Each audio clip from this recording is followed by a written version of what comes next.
또 주목해볼 점은 고위공직자들 중에 다주택자가 여전히 많다는 겁니다.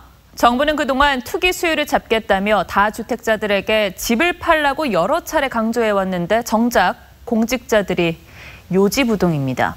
이 부동산 정책이 왜 효과를 못 보는지 답은 여기에 있는 것 같습니다. 이뮤진 기자가 자세히 살펴봤습니다. 자기가 꼭 필요해서 사는 거 아니라면은 집을 파는 게 좋겠다. 내년 4월까지 우리가 시간을 드렸거든요.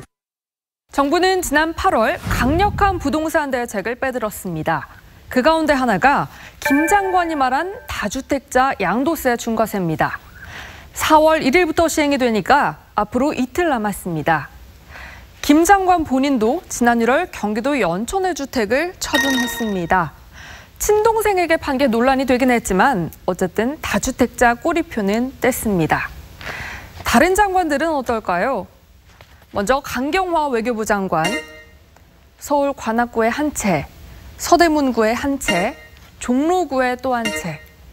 투기과열지구인 서울에만 모두 3채의 집을 갖고 있습니다. 뜻하지 않은 논란에 다주택자인 게 더 잘 알려진 분도 있죠. 강남의 주택은 부동산에 내놓은 지가 좀 됐습니다. 매물이 없어서 물건이 안 팔립니다. 부동산마다 난립니다, 지금. 그러면 저희 집 좀 팔아주십시오, 의원님. 내가 부동산 업자입니까? 해도 너무하는 거 아니에요? 아직도 안 팔렸답니다. 그래서 김상곤 교육부 장관도 여전히 집 2채를 가지고 있는 다주택자입니다. 이 밖에 박능우 복지부 장관, 유영민 과학기술부 장관을 비롯해 이번에 재산을 공개한 장관 혹은 장관급 인사 10명이 다주택자였습니다. 부동산 정책 주무부서인 국토부 고위공직자들은 어떨까요? 1급 고위직 9명 가운데 4명이 여전히 다주택자입니다. 물론 모두 저마다의 사정은 있습니다. 가족들이 살고 있는 실거주 주택이라서, 공동 소유라서, 작업실로 쓰고 있어서, 선상 관리를 위해서, 내놨는데 집이 안 팔려서, 투기용이라고 말하는 경우는 한 건도 없습니다.